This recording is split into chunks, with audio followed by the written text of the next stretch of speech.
오늘은 그리스도의 주재권이라는 주제로, 주재권이라는 게 좀 말이 어렵죠? 주재권, 쉽게 말하면 주인의 권리, 주인의 주권, 쉽게 말하면 주인이 자기 마음대로 할 수 있는 권한, 그런 거죠. 그래서 근데 그 권한이 누구한테 있냐? 그리스도, 예수 그리스도께 있다. 어떤 이단들은 또 이제 그리스도와 예수를 또 구분하는 사람들이 있는데, 그건 아니죠. 예수와 그리스도, 예수 그리스도죠. 오늘 근데 이게 이 얘기를 그냥 뭐 하면은 뭐 지나갈 수 있는데, 굳이 조금 하고 싶은 얘기가 있는데, 우리나라는 사실 아직까지 이 논쟁이 우리나라 신학계라고 해야 되나? 교회 안에서는 이런 논쟁이 아직 안 들어온 것 같아요. 근데 미국의 2014년 정도부터 이 주재권 논쟁, 그러니까 쉽게 얘기하면 주재권 구원론이라고 그런 게 새롭게 이렇게 대두가 됐어요. 근데 내가 볼 때는 근데 그게 약간 강조점의 차이인 것 같은데, 어떤 사람은 또 이제 그게 예수님의 주 되심과 구원자 되심을 분리할 수 있느냐 없느냐, 예수님이 나의 구세주인 것만 믿어도 구원을 받느냐, 아니면 예수가 나의 구세주이시자 나의 주인님까지 돼야 되냐. 그러니까 어떻게 생각하면 되게 말도 안 되는 그런 고민 같은데, 그거 갖다가 지금 뭐 최근이죠, 한 4년 남짓한 시간 동안 이제 대두가 되고 있어요. 근데 거기서 논쟁되는 게, 예수의 주되심을 인정하는 것까지가 구원이냐, 아니면 예수님이 나를 구해주시는 것만 믿는 것까지가 구원이냐. 참 이게 덕질이 심해요. 덕중에 덕은 양덕이라고.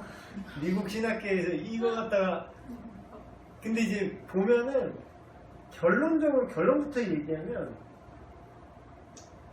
예수님이 구원자신 것과 예수님이 주인 되신 거랑 분리를 하지 않아요, 성경에서는. 그러니까 인간이 분리를 하지. 왜냐하면 내가 믿음은 있는데, 믿고 구원받고 싶은데 내 삶에서 완전히 주인 삼지는 못해. 근데 이거 갖다가도 이게 주재권 구원론은 이단적인 얘기가 아닙니다. 맞는 얘기인데, 그 강조점이 예수님이 우리의 주인 되셔야 된다라는 그 강조점이 있는 건데, 거기에다가 그 이단 중에 하나 이제 행위구원론자들이 숟가락을 자꾸 얹어요. 맞아 그래 맞아 하면서 이제 근데 그런 뜻이 아닌데, 그래서 이제 주재권 구원론이 약간 행위구원으로 흐를 수 있다, 이렇게 위험한 얘기 막 한다고 뭐 이렇게 얘기하는데, 제가 전에도 그런 얘기를 했죠. 근데 이 오해를 없애는 거는 그 구원의 개념을 다시 한번 정확히 하는 게 필요할 것 같아요. 구원의 시작이 있어야 되잖아요. 시작이 있어요. 일단 태어나야 뭐 잘하든지 말든지 할 거 아니에요. 시작은 우리가 뭐 배운 바로 하면 뭐 여러 가지 의미가 되겠죠. 회심, 중생, 칭의 뭐 이런 용어를 쓰는데, 이 세 개를 또 막 구분해서 뭐가 먼저냐, 뭐 중생이 먼저냐, 칭의가 먼저냐 이렇게 막 싸우는데, 교단마다 이게 또 달라요. 근데 사실 그거 알 필요 없어요. 중생이라는 말은 결국 거듭남이잖아요. 거듭나는 건 그 현상에 대해서 정의를 할 때 중생이라고 보면 되고요. 중생이 일어날 때 법적인 차원, 그러니까 죄의 용서 차원, 법적인 측면에서 그걸 접근하면 칭의가 되는 거고요. 그거를 인간의 그 당사자의 차원에서 접근하면 회심이 되는 거예요. 그러니까 이 세 개를 막 구분하거나, 회심, 중생, 칭의를 구분하거나 막 순서를 막 뭐가 먼저니 어쩌니 하는 건 내가 볼 때 쓸데없는 논쟁인 것 같아. 굳이 학문적으로 이걸 파서 또 막 가르고 하는 사람이 있긴 있는데, 내가 볼 때 거듭난 사람은 회심한 사람이고요. 거듭난 사람은 의롭다 칭함 받은 사람이에요. 그러니까 어쨌든 이 세 개가 처음에 시작이죠. 구원의 시작이에요. 시작이 되면 그 다음에 완벽히 예수님 다시 오셔서 우리가 주님과 같이 완전해지는 상태를 영화의 상태라 그러는데, 그 사이 어딘가쯤은 다 성화의 과정이야. 그러니까 거룩해지기 시작한 거야. 이제 우리 태어났으니까. 좀 잘하는 거죠. 그래서 오늘 또 뭐 성령님에 대해서 얘기를 했는데, 성령님이 우리를 거룩하게 그분의 형상에게까지 자라나게 하시는 거죠. 근데 그 과정에 있는 게 주제권이에요. 이거 설명하려고 이렇게 다 설명해요. 그러니까 이거를 주제권이 있어야 내가 거듭난 거다 얘기하면 그건 틀린 말이야. 처음 예수님 믿을 때 100% 예수님이 내 인생의 100% 주인이 실질적으로 돼요? 안 되죠. 근데 주제권 구원론이라고 막 매도하는데 주제권 구원론은 그런 게 아니에요. 그렇게 돼야 된다라는 거지, 예수님이 우리의 주인이 되셔야 되는 걸 그게 구원에 포함이 된다라는 얘기지, 그게 아니면 100% 그게, 그러니까 내 인생에서 예수님이 주인 되심이 100% 되지 않으면 나는 구원받지 못한다, 거듭난 게 아니다, 요거면 이게 행위구원론이지. 그래서 이것 때문에 미국에서 엄청 말장난으로 엄청 막 싸우고, 막 주제권 구원론이라는 그 바운더리에 또 행위구원론자 또 숟가락 얹고 막 이러면서 이제, 그러면 주제권 구원론 이단 아니냐 막 이러다가, 아니 그건 아닌데 막 이러면서 막 지금 4년째 싸웠는데, 우리나라는 아직 그런 게 없어서 불행인지 다행인지 모르겠는데, 근데 불행한 거는 뭐냐면 이 주제권이라는 개념은 되게 좋은 거예요. 좋은 거고 되게 중요한 거야. 그래서 오늘 그 얘기를 해보도록 하겠습니다. 추나요? 추나요?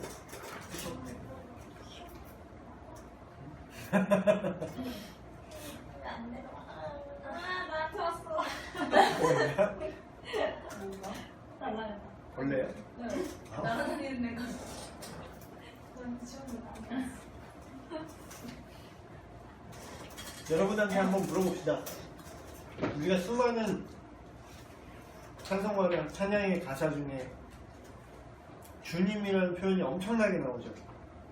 뭐 말도 뭐 입버릇 아이고 주님 막 이러면서, 애구 어머니 애구 아버지 막 이런 느낌처럼 아이고 주여 막 이런 거 되게 많이 하시는데,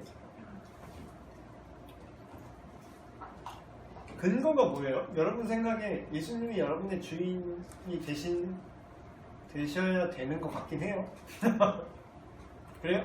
동의해요? 그래, 동의를 하니까. 그 근거가 뭐예요? 왜 그렇죠? 왜 그래야 되죠?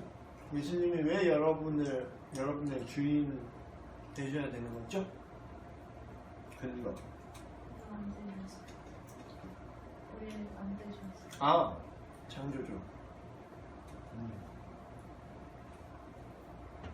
얘 막 이렇게 막 평상시에 안 물어보다가 이번 주에 오늘따라 이렇게 물어보는 이유는, 내가 수련회 준비하면서 그냥 안 믿는 사람이 딴지 거는 시점에서 되게 많이 그걸 연구를 해가지고 이것도 한번 딴지 한번 걸어보고 싶었어. 근데 딴지 심하게 걸더라고. 이거 자칫 잘못하면 믿음이 없어질 판이야.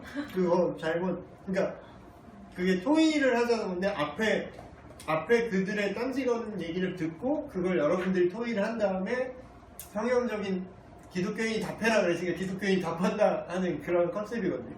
근데 앞에 그 딴지 거는 내용이 너무 정교해. 돌 짚고 막 뼈 맞는 느낌. 뼈 맞았어 막 이런 느낌. 너무 정국을 막 이렇게 때리거든요. 근데 그 장점은 이런 어떤 우리가 질문이나 의문을 가지면서 맹신이 아닌 정확한 믿음을 가질 수 있죠. 그래서 근거를 제가 물어봤는데 신혜가 잘 대답해줬어요. 이사야서 43장 7절, 혹시 미리 예습으로 읽었는지 모르겠는데 신혜가 대답한 게 그거였어요. 하나님이 우리를 지으셨고 우리를 자신의 소유라고 말씀하셨기 때문에 우리의 주권자, 그러니까 그런 거예요. 디자이너, 그러니까 그 개념 자체를 만든 존재. 내가 하다못해 내가 이 음료수를 만들었어 이렇게 얘기하잖아요. 아니야, 난 다른 음료수도 만들었어.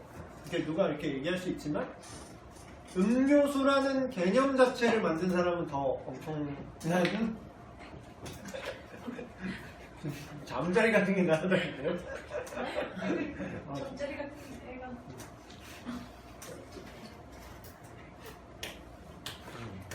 그래서 내 이름으로 불려지는 내 백성이 뭐 이렇게 이런 표현이 나오는데 내 이름으로 불려진다는 건 내 소유라는 뜻이죠. 뭐 너무 많은 성경에 나왔어요. 하나 스킵해서 로마서 11장 36절에 모든 만물 주께로 나오고 모든 민족들 주님께서 창조하셨다. 모든 사람이 주님께로 돌아갈 것이다.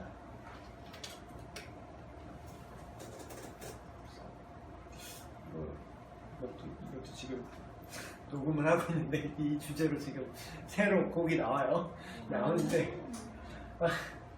사람이 또 녹음 스케줄 안 맞아가지고 지금 난양을 겪고 있는데 어쨌든 딱 이 가사예요. 모든 만물 주에게 나오고 딱 그거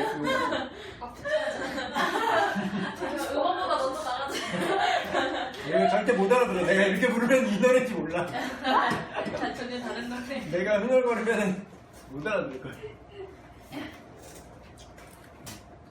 그래서 이게 참 되게 안타까운 게 그 수련회 준비하면서 무신론자 내지는 기독교나 어쨌든 그런 종교나 신앙에 대해서 반감을 갖고 아주 반감, 그냥 모르는 정도가 아니라 반감, 적대적이 아주 적대적이에요. 거기 유튜브 댓글 보니까 막 어우 참아 못 읽을 막 신성 모독이 아주 그냥 가득해. 근데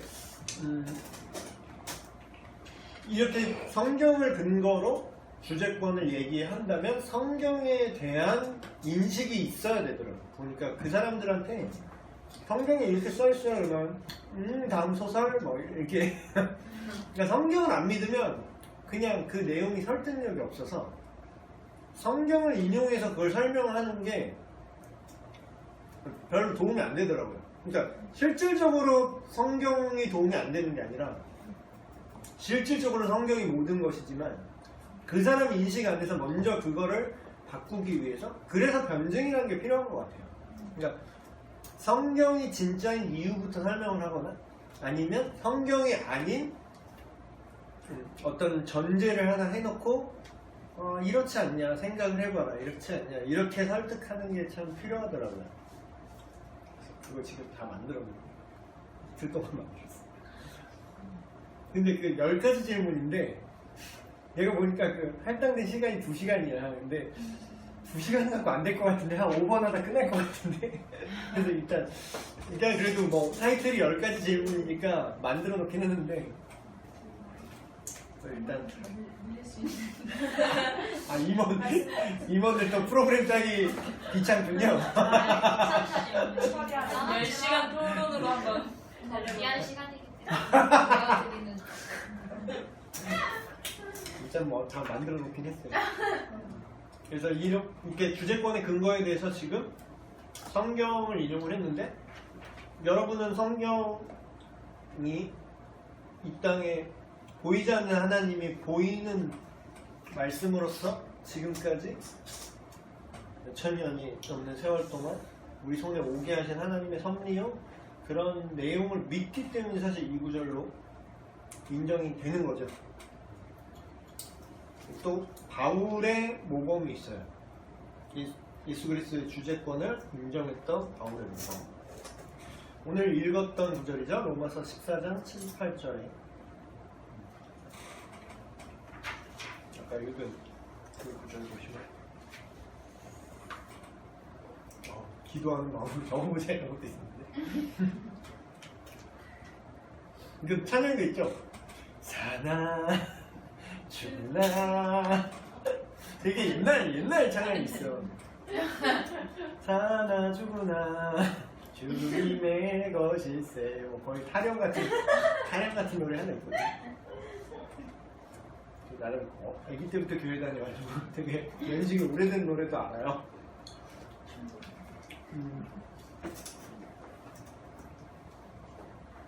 이 본문이 어느 맥락이냐면 뭐 여러 가지 문제에 대해서 얘기하면서 그런 얘기했죠. 뭐 어느 날이 어느 날보다 좋냐, 제사 음식을 먹어도 되냐 안 되냐, 막 그런 얘기를 막 하다가 우리가 무엇을 하든지 무엇을 먹든지 마시든지 내가 어디를 가든지 내가 살든지 죽든지 내 인생 자체가 주님께로 바쳐졌다면 그 모든 것이 그 목적 안에서 융통성이죠. 그 목적 안에 있다면 그 모든 것이 괜찮다. 그래서 그 얘기가 나온 거죠. 살아도 주를 위하여 살고 죽어도 주를 위하여 죽는다. 근데 이게 진짜 대박인 게 우리가 이렇게 현대적인 개념에서 이렇게 교회 생활이든 믿음 생활, 신앙 생활을 이렇게 하다 보면 자꾸 뭘 그냥 선을 그어. 그래서 내가 하나님 여기까지 내가 했어요. 이제 여기까지는 막 그러니까 옵션처럼 그 구획을 나눠요. 내 인생이나 아니면 어떤 활동에서 구획을 딱 나눈 다음에 자 여기까지 이런 거. 근데 그러니까 뭐 내가 이렇게 이만큼 나한테 있는데 내가 요만큼 썼죠? 요만큼 썼어요? 대단하죠? 이러고 있어 하나님한테. 근데 요만큼 썼으니까 이건 내 거예요? 이게 아니라 이 내 인생의 목적 자체가 통째로 하나님 거여야 된다는 거예요. 그러니까 거꾸로 된 거지. 내 건데 여기는 드렸어요? 이게 아니라 전체가 다 하나님, 내가 하나님 거고 하나님 안에서 내가 살게요. 이게 요구하는 거예요. 그러니까 컨셉이 전혀 달라. 그래서 여기서 대조적으로 얘기했던 게 바울이 그렇게 얘기죠. 자기를 위하여 사는 이가 없다. 여긴 그리스도인 중에서 말하는 거예요. 우리 중에 누구든지 자기를 위하여 사는 자가 없나니 이렇게 얘기를 해요. 근데 이걸 오늘날에 우리에게 싹 따와보자고. 이런 말 하면은 좀 민망하지 않나? 우리 자기를 위해서 사는 자가 청년부 이렇게 다 같이 이렇게 모여놓고 자, 이 중에 우리가 자기를 위해 사는 자가 없지 않습니까? 하면은 이제 말하는 사람이 민망하지 않아요? 오히려 내가 앞에 말했던 그 개념의 현대인들이 더 가깝다라는 거지. 자기를 위해 사는 자가 없는 게 아니라 기본적으로 나를 위해 사는데 하나님을 위해서 요만큼 했어요. 요렇게 생각한다는 거야. 그러니까 사실 그리스도의 주제권이라는 거는 좀 가르쳐줘야 돼요. 가르쳐줘야 돼. 이 개념 자체가 없어서 그래. 개념이, 컨셉이 전혀 다른 거예요. 그래서 3번에, 가로 3번에 이렇게 얘기했죠?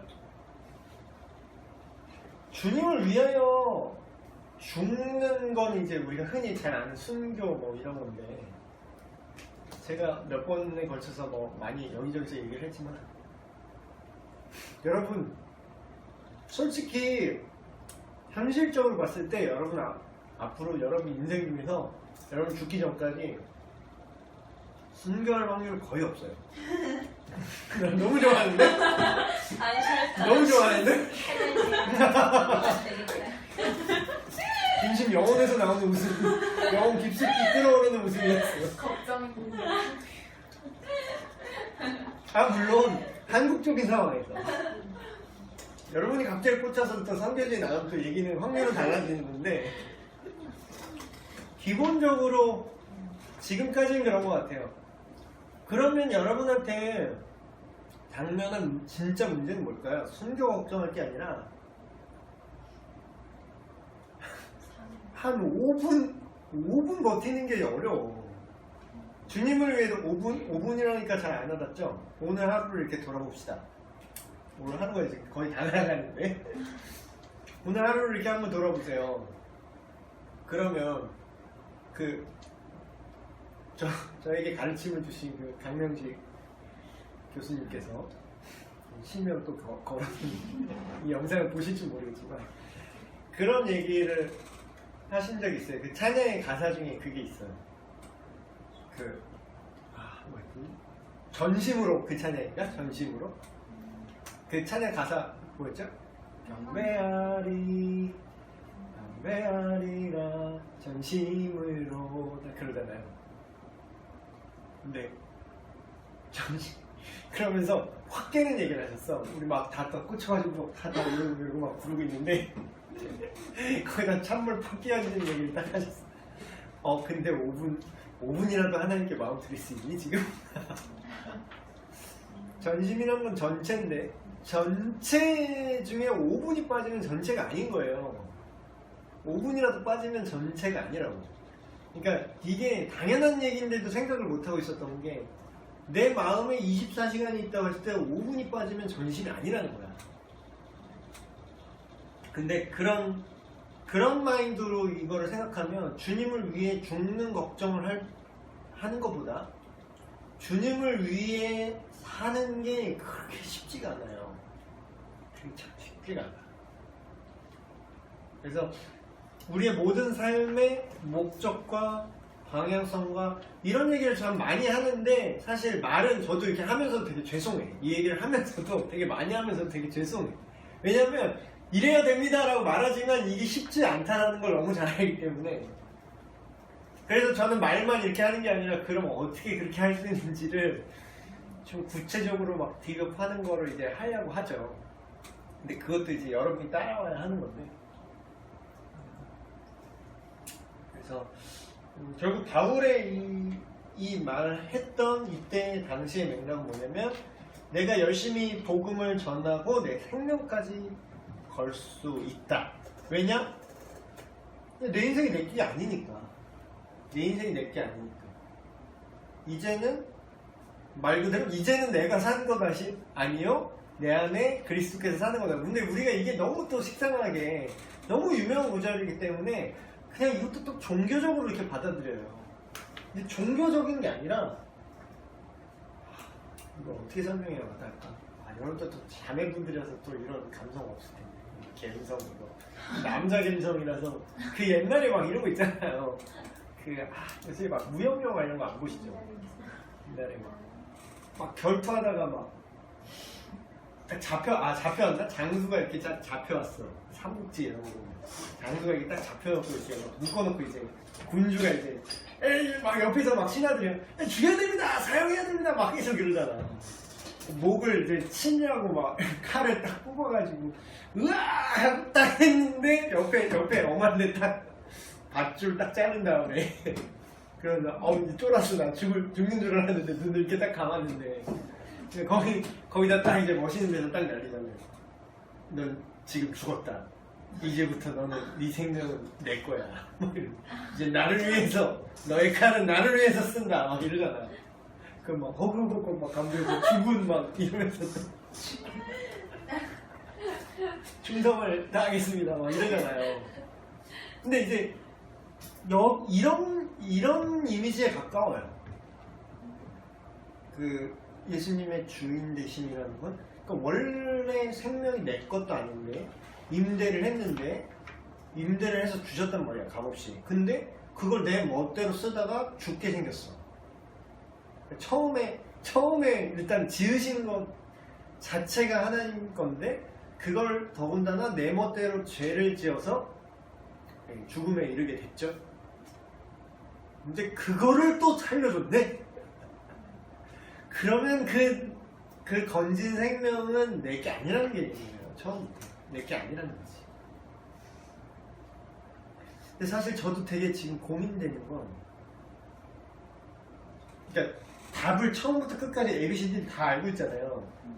근데 처음 전도할 때 이거를 얘기를 안 한다는 거야. 그럼 근데 처음부터 얘기하면 좀 그래. 좀 막 이제 막 예수님 아니 근데 좀 그게 사람마다 다를 것 같아. 들 마음이 있는 사람 어디 한번 얘기해봐 하면은 얘기할 수도 있을 것 같아. 근데 상황에 따라 다른데 근데 최대한 이 얘기를 빨리 해줘야 문제가 일어나지 않는다라는 거는 맞는 것 같아요. 왜냐면 내가 이제 예수님 믿었어. 그래, 나는 이제 거듭났어. 이렇게 얘기하는데 그 다음부터 시작이 이 개념인데 이 개념이 너무 나중에 알려진다는 거죠. 막 그래서 막 그러잖아요. 이거를 막 내가 막 40년 교회 다녔는데 이제서야 깨달았습니다. 이러면 그동안 성화가 안 이루어진 거야 뭐야. 그러니까 그동안은 그러니까 그래야 되는 줄도 몰랐던 거지. 그냥 막연하게 내가 예수님 믿지만 연약해서 넘어지나 보다 그러면서 주님 지금은 두한 타임 이러면서 지금은 주일 이제 교회 왔어. 이제 주님 타임. 이게 너무 자연스럽게 살아오다가 예수님이 주인 되셔야 된다는 개념을 너무 나중에 받아들이면 마치 처음 들은 얘기인 것처럼 그렇게 하면 이제 그동안의 인생이 너무 억울하잖아요. 그래서 여러분이 이런 개념이다. 바울의 복음을 통해서 한번 얘기를 했고요.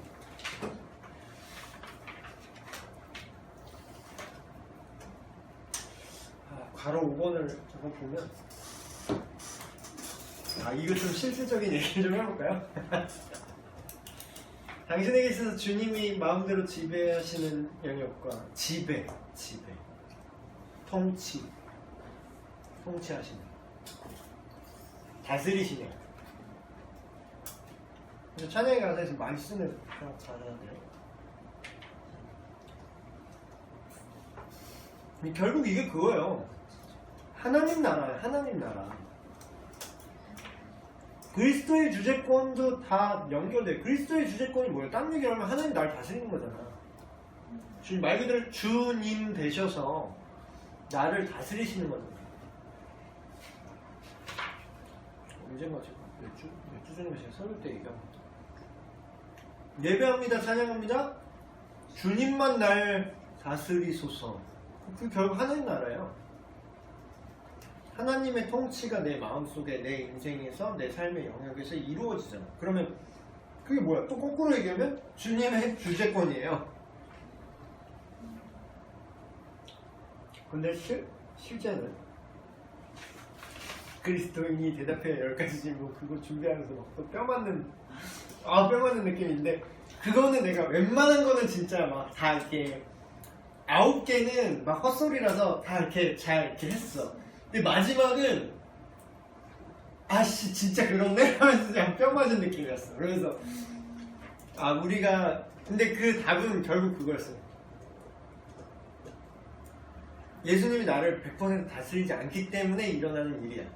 그건 그리스도인이 왜 이래요? 막 이러면서 뭐 이렇게 얘기했던 마지막 그 하나는 나도 씁쓸하더라고. 그걸 이제 대답을 하면서 좀 씁쓸하더라고. 나머지는 이거 내 능력이 아니야? 막 이러면서 잘 막았는데 그래서 여러분 어때요? 어떤 영역?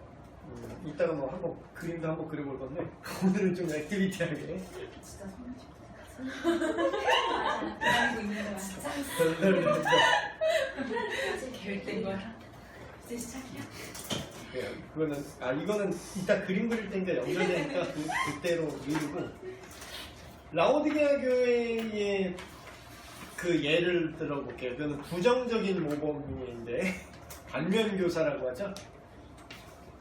그리스도의 주재권을 인정하지 않은 케이스. 요한계시록에 보면 7교회에 대한 칭찬과 책망이 나오죠.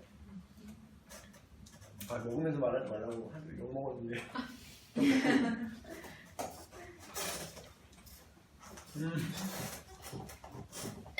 결국은 요한계시록 3장 14절에서 20절에 나온 그 라오디게아 교회에 대한 언급인데 쉽게 얘기하면 그거예요. 네가 차지도 뜨겁지도 아니하니 내가 너를 뱉어버리겠다.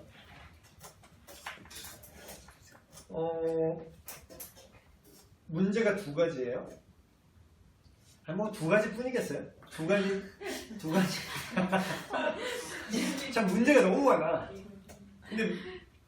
근데 우리랑 비슷하다라는 거예요. 문제는 그 7교회에 대한 책망이 그거를 의인화해서 볼 수도 있어요. 다.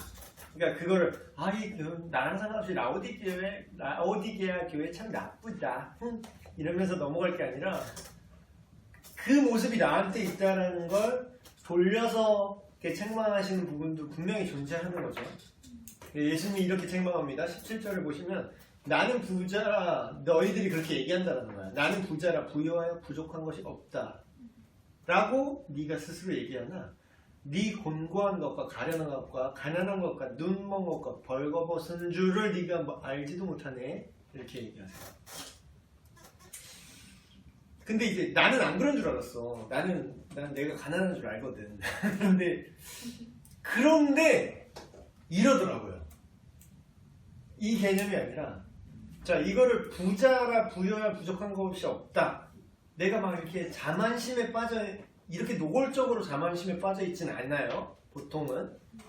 그런데 사실상 이와 비슷하게 살아. 그게 뭐냐면 부족함이 없다라는 건 결국 뭐예요? 부족함이 없기 때문에 하나님을 안 찾는다라는 거잖아요.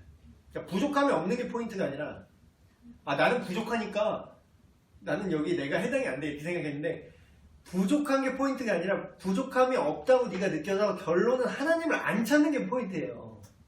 하나님을 의지하지 않는 게 포인트라고. 근데 나는 부족한데도 하나님을 의지 안 하는 부분들이 있어. 결론적으로 그 결과 예수님의 책망이 들어오는 거죠. 네가 곤고해.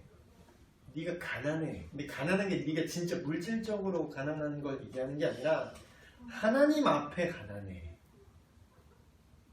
영적으로 네가 가진 게 없어.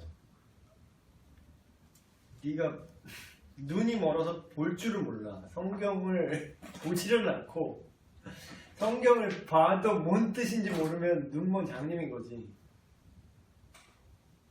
그리고 벌거벗었다는 건 그 수치거든요. 근데 수치가 하나님 앞에 수치인 거예요.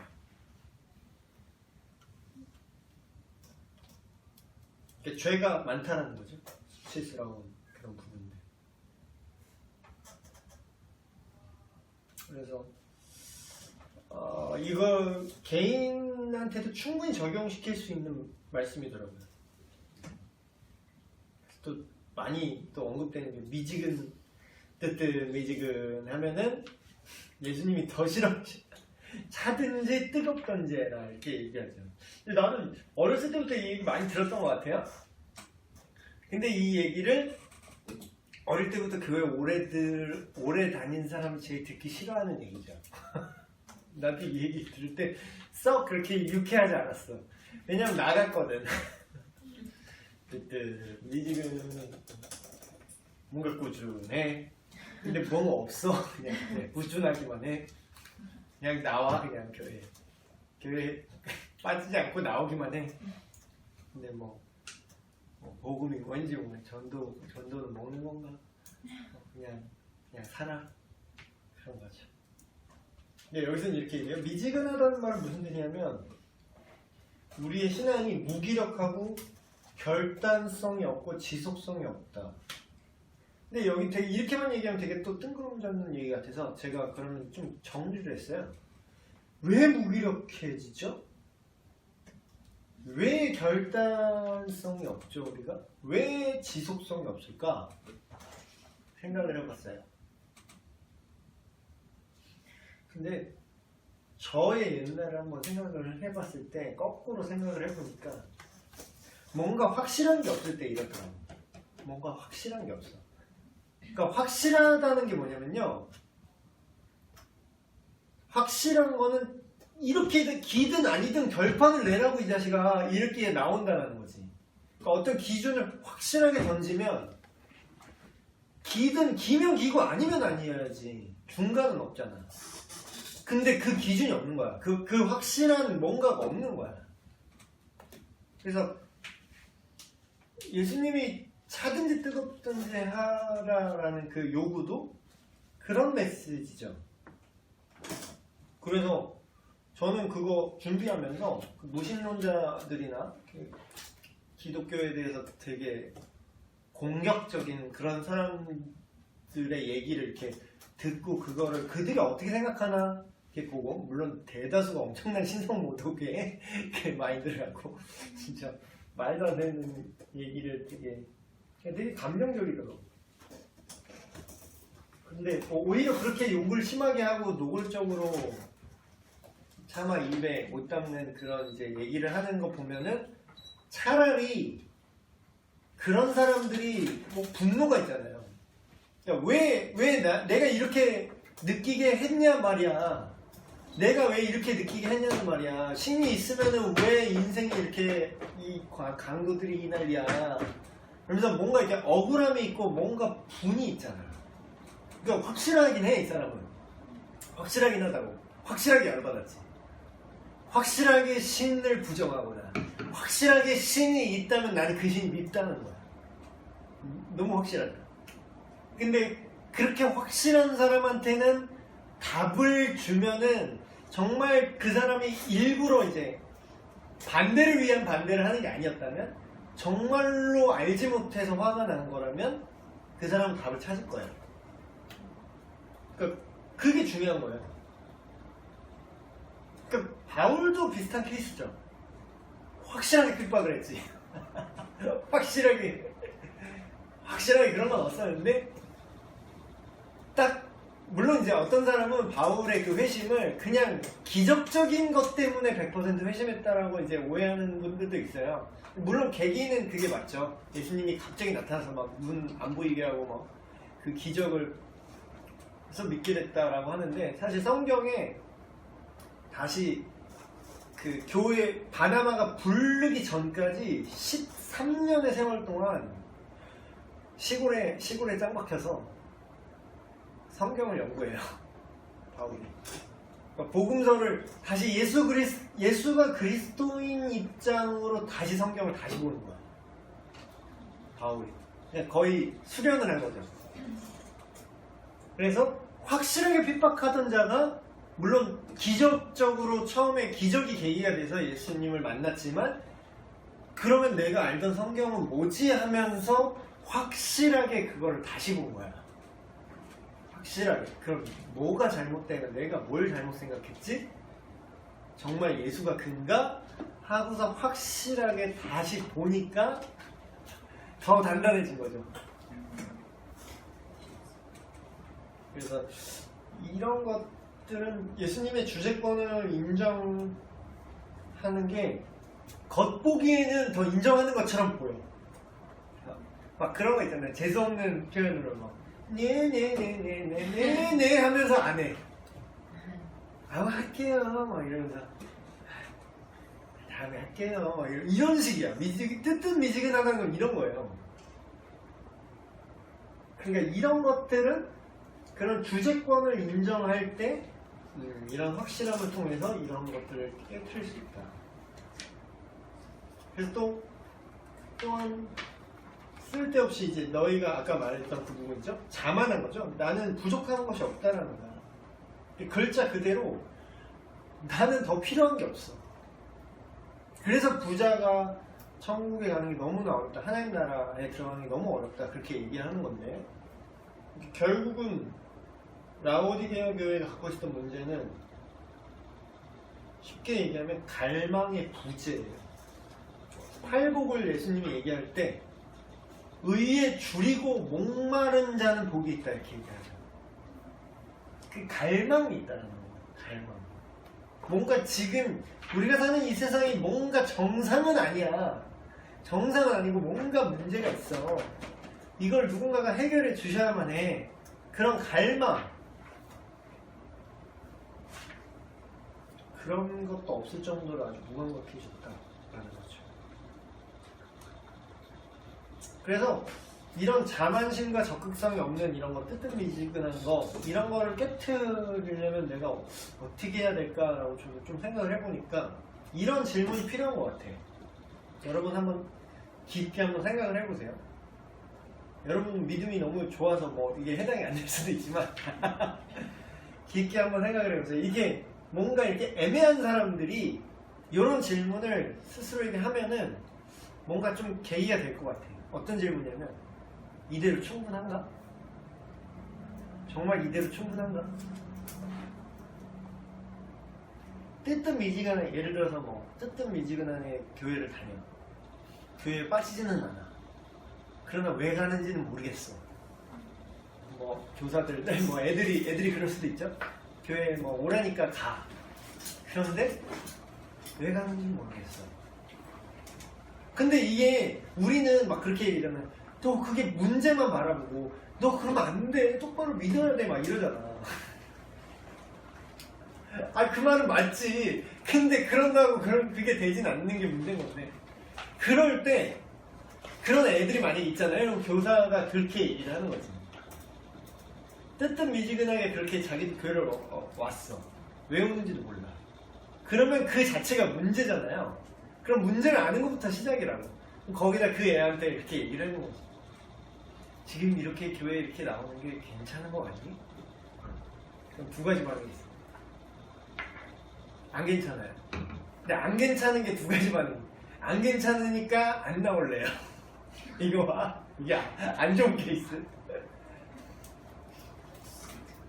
근데 두 번째, 그러니까 내가 그걸 긍정적으로 끌고 나가야 되는 게 두 번째 케이스인데, 안 괜찮아요. 근데 안 괜찮으니까 안 나올게요가 아니라, 그럼 왜 괜찮아 하면서 선생님이야. 예를 들면 선생님은 왜 교회에 나오는 게 기뻐 보이는데 선생님은 왜 그런지 모르겠어요. 그럼 이제 나와 너의 차이를 이제 얘기를 해주면서 지금 네가 갖고 있는 그 상태가 그 상태로 만족할 수 없고 그게 문제가 있다는 걸 제시하고 그러기 때문에 더 예수님께로 나와야 된다 라는 쪽으로. 그러니까 이런 질문은 그런 약간 막 천둥벌거숭이 같은 막 그냥 그런 애들한테는 하면 안 될 것 같아요. 그러면 그러면 안 괜찮으니까 안 나올게요 이렇게 돼버리니까. 근데 그런 애들 있어요. 교회에 모범생 같이 열심히는 나오는데 애매한 애들. 그런 애들한테 이 질문, 너 지금 괜찮니? 이렇게 교회에 나오는 게 괜찮아? 그러면은 걔네는 뭐 어떤 이유에 있어든 부모님의 어떤 프레스든 아니면 어떤 외부의 시선이든 어쨌든 교회는 나와야 돼. 근데 뜨뜻미지근한 상태가 강제적으로 계속 진행되잖아요. 이제 그런 친구들은 이제 교회를 갑자기 안 나올 확률은 이렇게 없으니까 그렇게 이런 찌르는 거지. 지금 네 상태가 괜찮은 거니? 이걸로 넌 만족을 하니? 빠짐없이 매주 교회에 나오고 그냥 12시 되면 집에 가는 이 생활, 이렇게 교회를 다니고 이렇게 하나님을 믿는다는 게 이게 전부인 거 같니 너한테? 괜찮아? 이걸로? 충분해? 정말 기뻐? 아니에요. 요 답이 나와야 되는 거야 사실.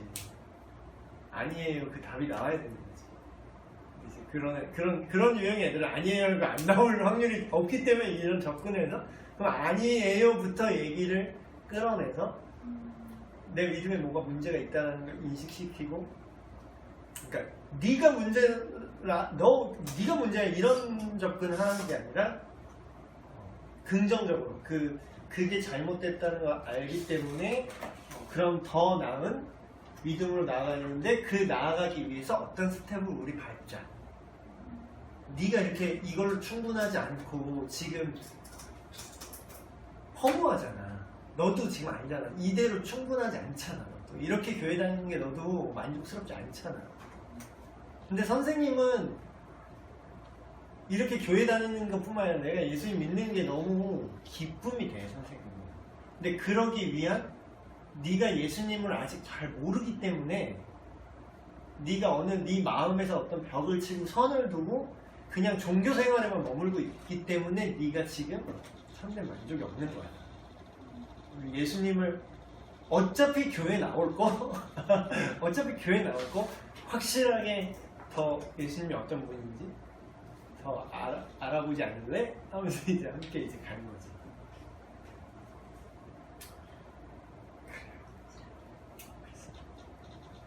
예수님을 문 밖에 세웠던 그런 상황이 되겠죠. 근데 이제 예수님을 문 밖에 둔다는 게 예수님을 안 믿는 사람한테 하는 얘기인 줄 많이 좀 오해를 하시는데, 교회한테 하는 얘기잖아요. 지금 이 얘기 자체가 교회한테. 근데 네 마음 문 밖에 예수님 세워두지만 어서 예수님을 받아들여, 예수님 믿어, 이렇게 얘기하는데 사실 요거는 원래 이제 원문에서 나온 그 적용은 아니고, 그러니까 우리한테 하는 얘기야 이건. 아까 예수님이 주되지 못하는 부분들이 있죠, 영역들이. 근데 그럴 때는 그 부분에 있어서 손님인 거지, 예수님은. 결국은 문은 내가 열어야 돼요. 물론 이렇게 기도하지, 우리가. 예수님 뭐 이렇게 하나님, 내 마음이 이렇게 메롱이에요. 메롱이니까 내 마음을 잘 이렇게 만져주세요, 잘 변화시켜주세요, 얘기를 하지. 그렇지만 그거에 대한, 그 기도에 대한 응답은 내 마음이 내가 의지와 상관없이 바뀌진 않아요. 내가 그 하나님을 더 알고 어떤 정보가 어떻게든 뭐 인풋, 어떤 경험이 인풋이 돼야 내가 그 문을 열든지 말든지 하는데, 자기가 할 건 하나도 안 하면서 내 마음만 바꿔주세요 이러면 사실 마음이 없는 거지. 그래서 열심을 내라 이렇게 얘기하죠, 예수님이.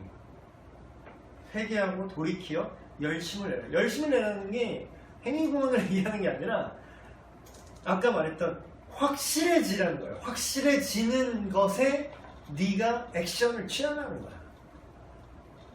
모호하게 그대로 있지 말고. 자, 그래서 시간이 많이 가서 종이와 종이를 하나씩 나눠주세요. 종이가 오늘은 또 특별한 액티비티를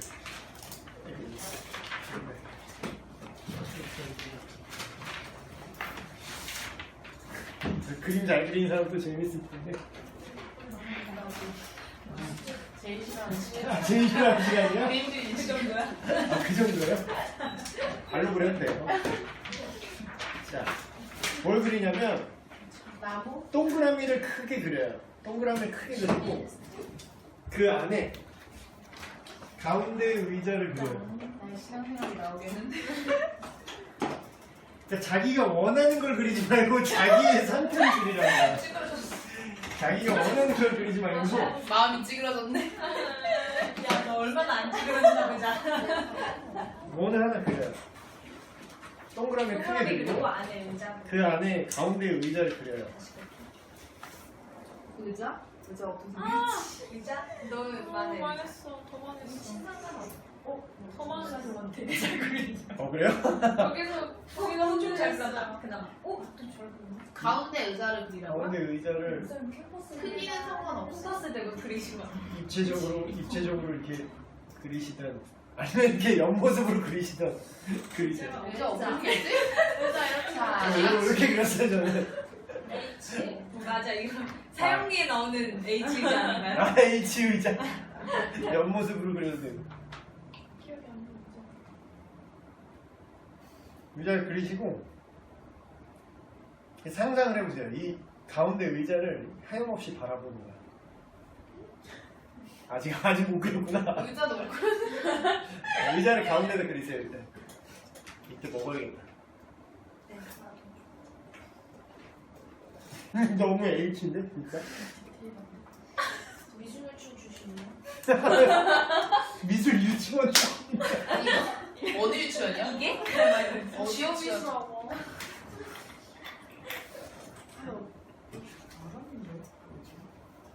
기억이 안 나.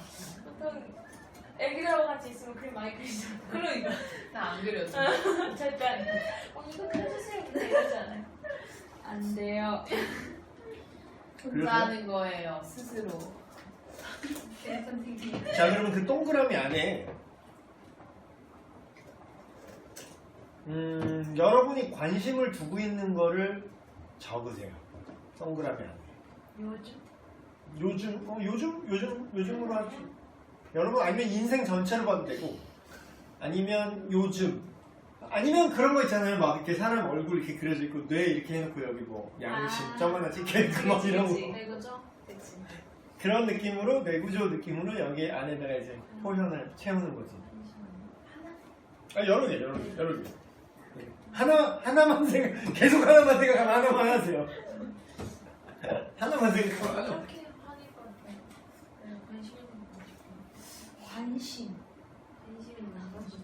관심 있는 걸 적으라고요? 네. 키워드로? 예. 이 키워드. 동그라미 안에? 동그라미 안에 아무것도 안 하지. 관심이 없으면 동그라미 밖에 그려서 돼. 관심이 없는 건 동그라미 밖에 적으세요. 관심이 없는 거. 관심 없는 아니 관심이 애매하다 그러면 신경 쓰이는데 관심은 없는 애매하다 하면 그 동그라미 선에 걸쳐놔.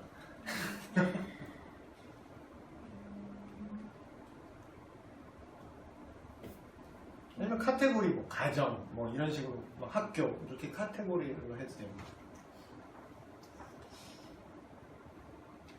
관심 있는 거.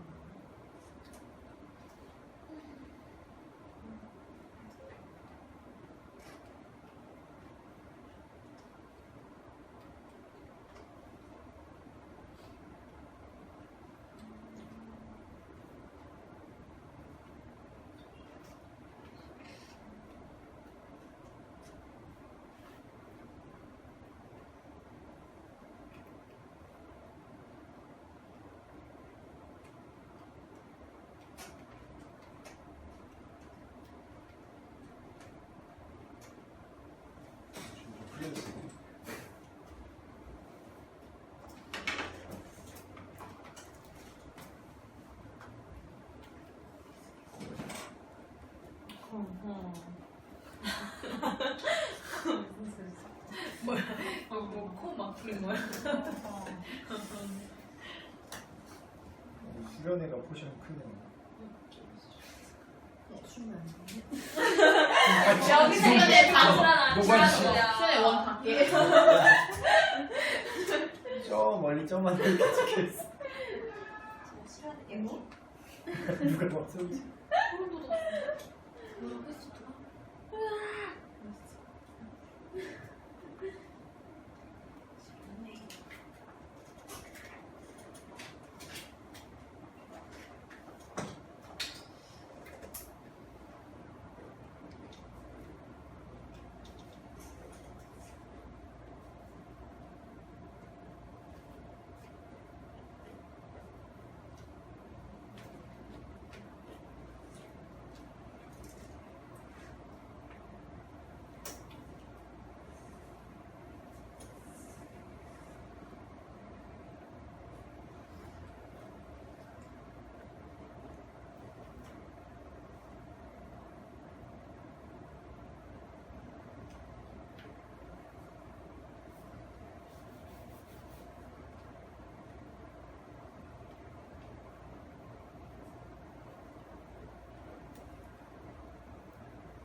재밌다. 그런 거.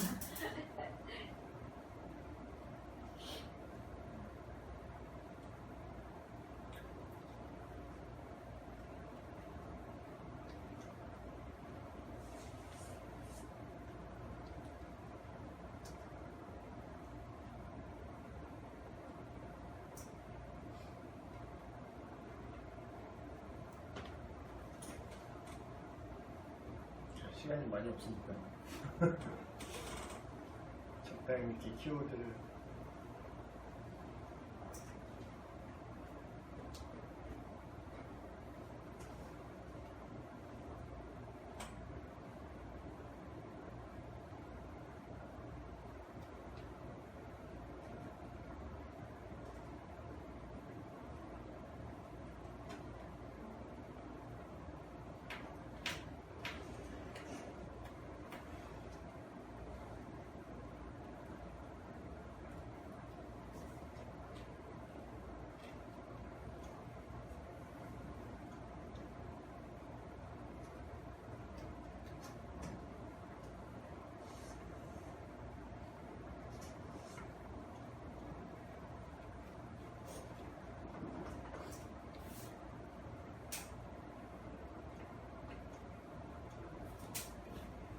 적으셨나요 다들?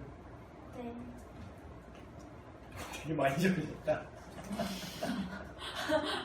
뭐였는데? 진짜 이 경비선이랑 관계랑 이런 것까지 보시고 있겠어요 독서. 단어 하나 독서 나 안 해줘 말지 이만 어? 진짜 좋네.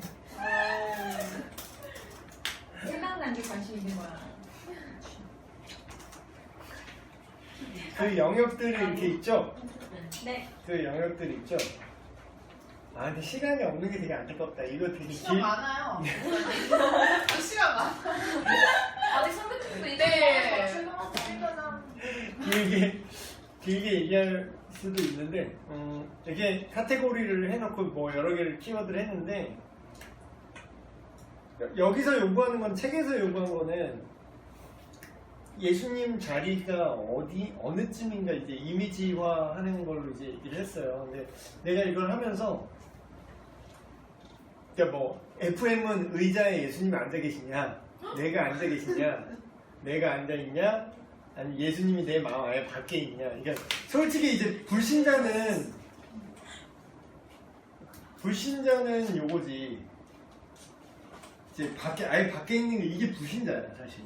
이게 이 동그라미랑 했을 때 이 아예 밖에 있으면. 근데 우린 이건 아니잖아요, 그렇죠? 그러면 이 동그라미 안에는 있는데 위태하게 이쯤 어딘가에 예수님 계시냐? 아니면 근데 나는 이제 나부터 이제 얘기를 하면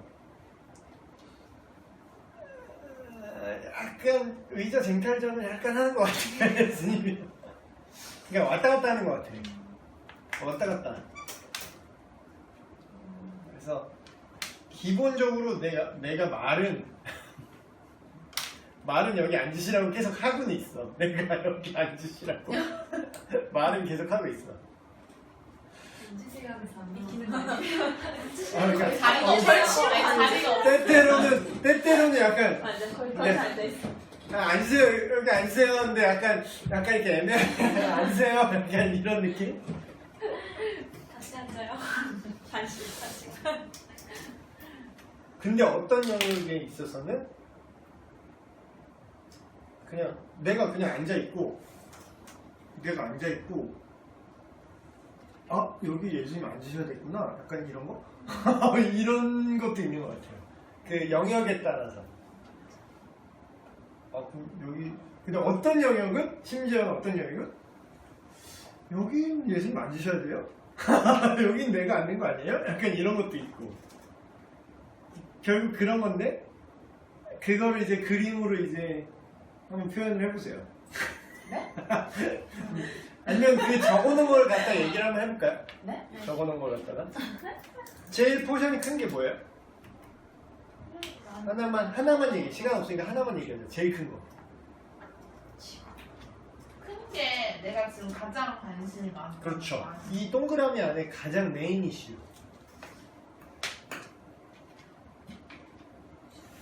좀 민망한 거 나올까 봐 얘기 안 하는 거야.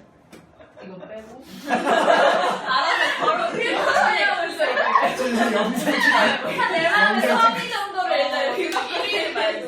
미리 얘기하면 서로 몰라줘. 3차위 정도. 영상 촬영 중이라고 잊지 마시고.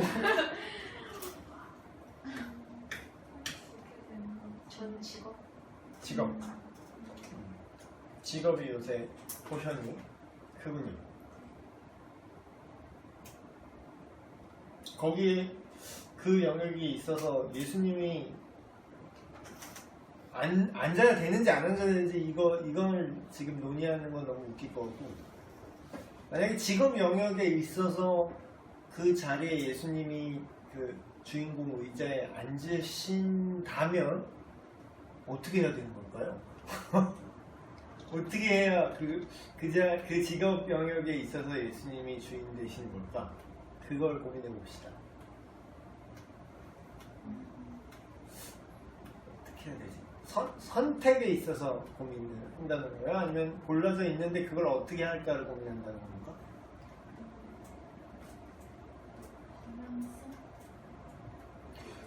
이거 하나 또 예를 들는 게 조금 극단적인 케이스 하나 예를 들면 배운 거예요. 어떤 분이 그 조경하는 분이야. 조경하는 분인데 그분이 예수님 믿는 사람이야. 근데 일이 들어오잖아요. 자기 직업이 조경하는 사람이니까.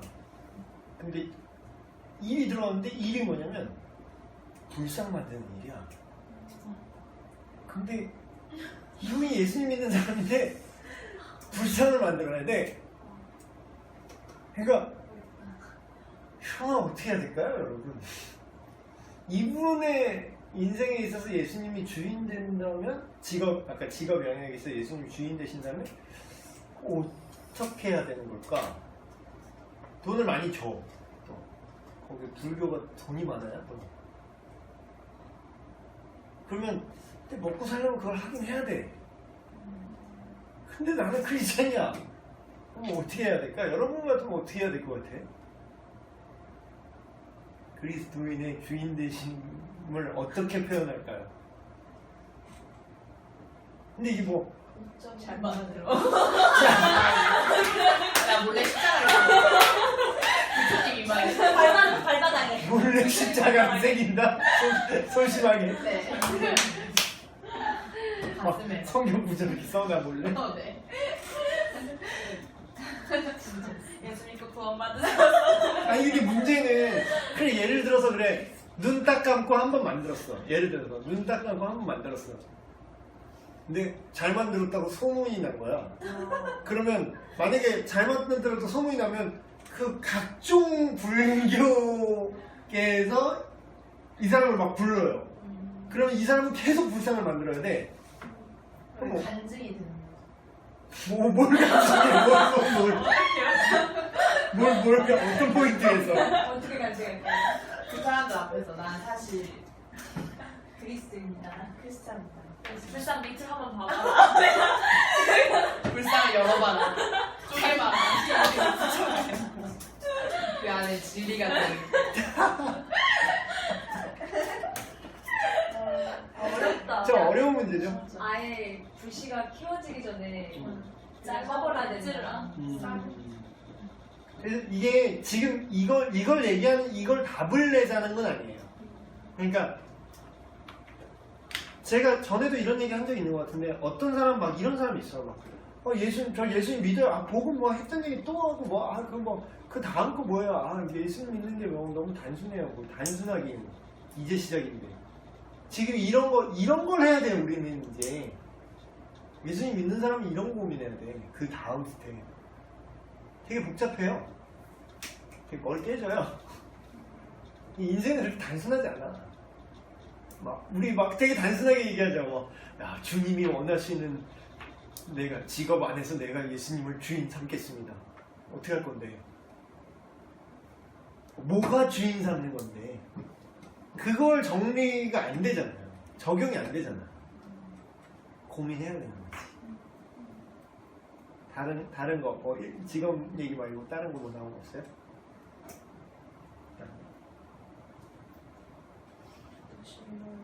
지금 당장은 수련회가 제일 큰 거. 수련회가 한 개가 아니어가지고. 또 여러 개구나. 맞다. 초등부. 이래도 뭐 교회에서 하면. 그렇네. 교사는 사랑입니다. 교사는 무조건 인정이다.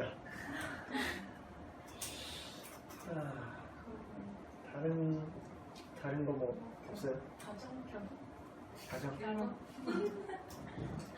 가족. 저도 가족. 왜안 오셨어요?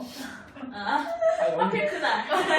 딱 열심히 그날. 기도하셨어요. 미래의 가정을 위해 기도하느라. 영상을 보시면 영상. 근데 저는 지금 비유로 보면 가족이 이렇게 가족을 그래도 좀 넣긴 했는데 가족 생각이 크지가 않아요. 그래서 포션으로 얘기하면 크진 않는데 근데 이거는 내가 시간 투자 대비로 그렸기 때문에 이제 작은 거긴 한데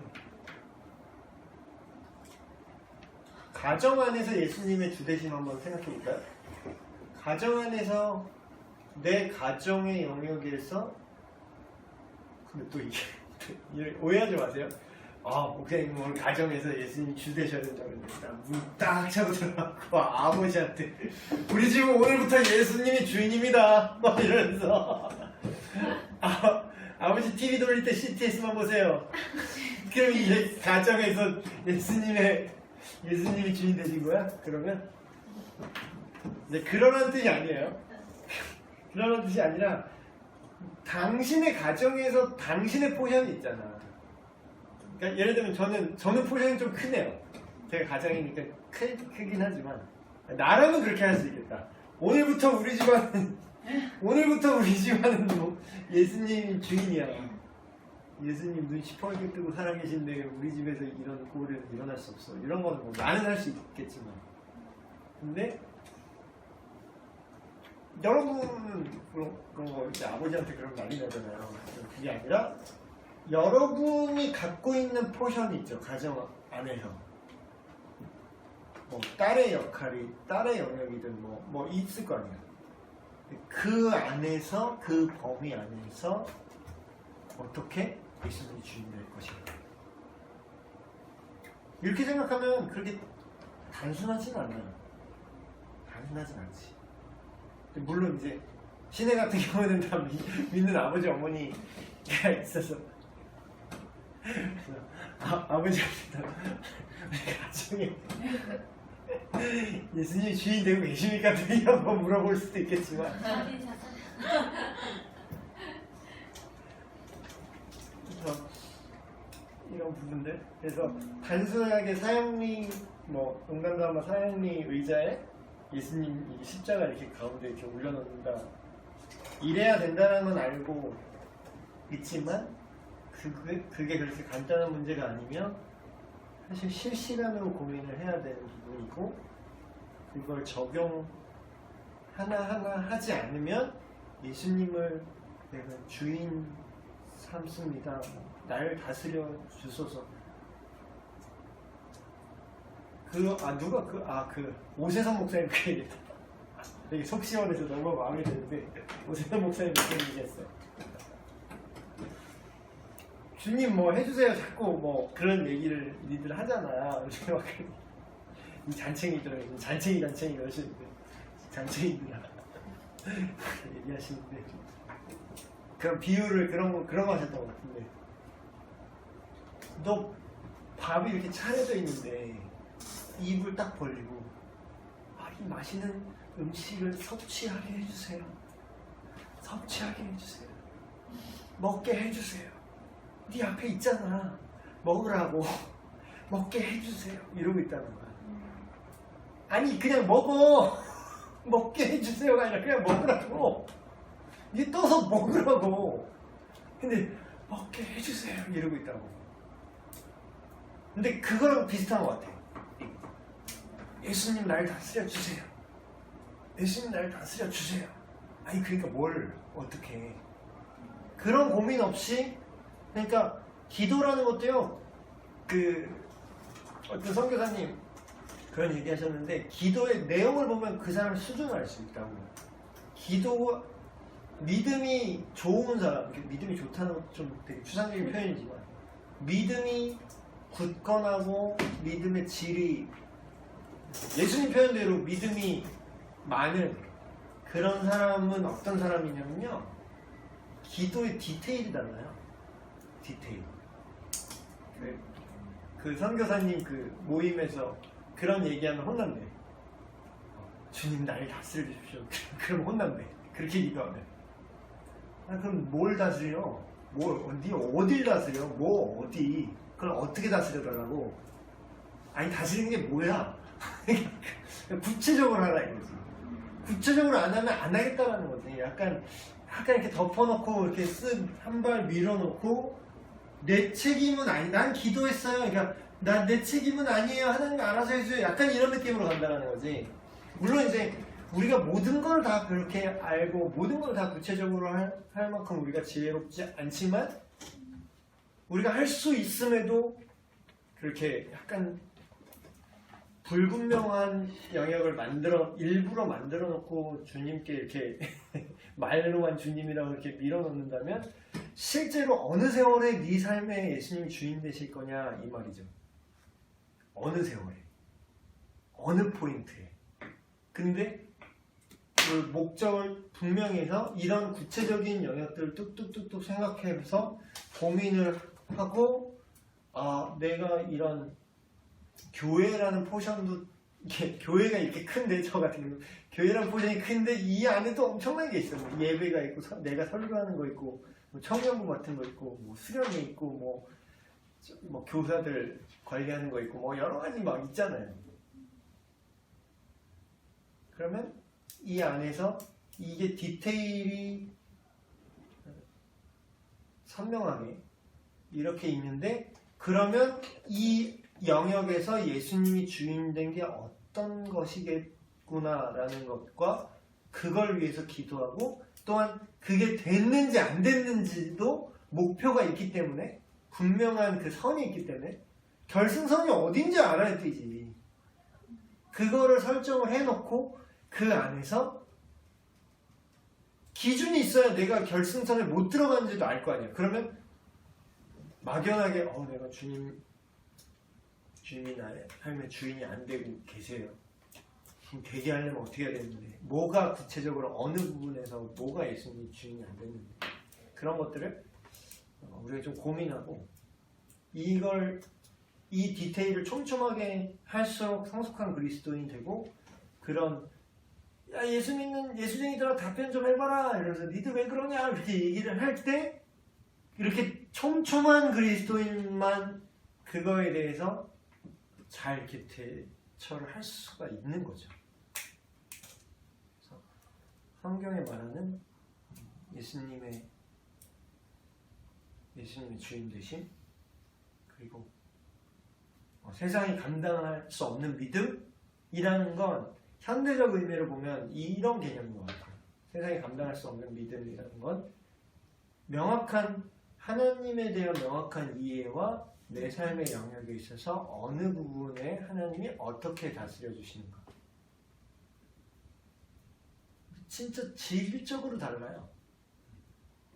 똑같이 교회 다니고 똑같이 예배 드려도요. 이런 사람과 아닌 사람은 엄청난 차이를 보여요. 그래서 여러분 이런 얘기를 했는데 그리스도인으로서 우리가 예수님이 우리를 다스려 주시고 모든 영역에 있어서 예수님이 주인 되시는 그러니까 이거를 이 싸움이 결국 성화예요. 성화. 용어만 다른 거예요. 결국 똑같은 얘기예요. 내 삶에 예수님께서 다스리시는 만큼 주인 되시는 만큼 내가 성화가 되는 거예요. 그래서 이것 또한 구원의 과정이죠. 네.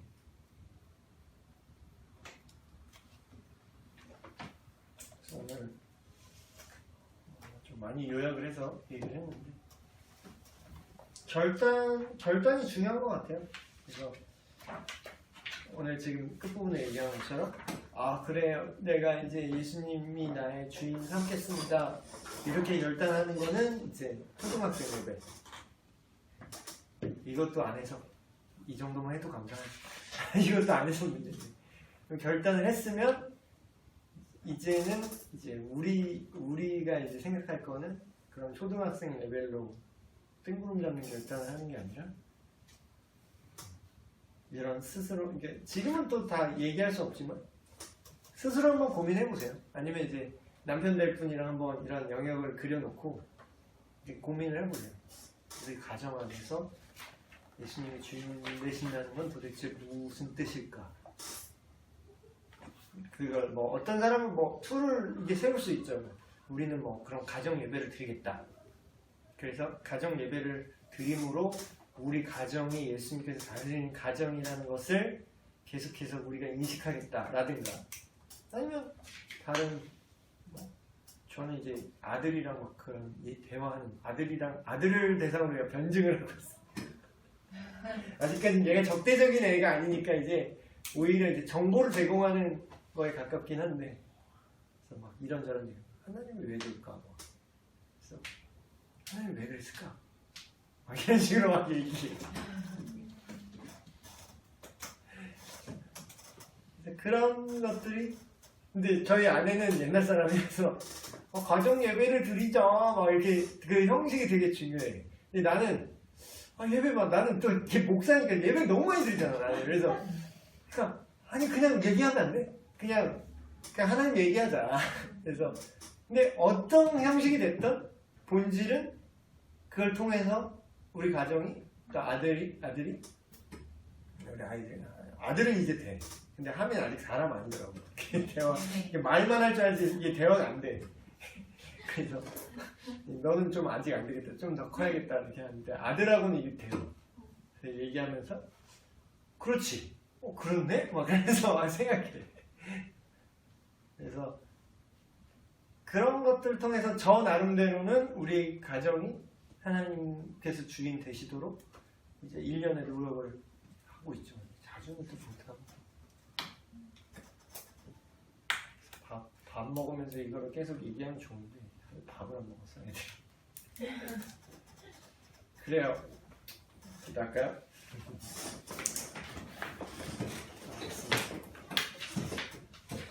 하나님 아버지, 오늘 그리스도의 주재권이라는 주제로 오늘 또 함께 나눴습니다. 우리의 모든 삶의 모든 영역에 있어서 우리 안에 계신 우리를 구원하신 예수님이 다스리시고 주인 되신다는 이 개념을 함께 나눴습니다. 우리가 우리를 죄로부터 구원하시고 죄값을 치르시고 우리를 살리신 예수 그리스도를 믿는다고 말하는데 그 믿음 안에는 주님을 따라간다는 것을 포함하며 주님을 따라간다는 것은 주님께서 우리 삶을 다스리신다는 것을 우리가 포함한 것을 다시금 깨닫습니다. 우리가 이제 머리로만 알고 지식만 차서 좋은 거 배웠다 하고 끝내는 것이 아니라 이 시간 이후로는 우리 모든 삶의 영역에 있어서 구체적으로 하나님께서 다스리시는 것이 어떤 의미일지 날마다 고민하게 하시고 그 안에서 말씀 속에서 싸우게 하시고 분투하게 하셔서 결국에는 우리의 모든 삶의 영역에서 그것이 열매를 맺어 주님께서 온전히 다스리시는 장성한 그리스도인이 되게 하여 주시옵소서. 모든 말씀 우리 주 예수 그리스도의 이름으로 기도하옵나이다. 아멘. 네, 마쳤습니다.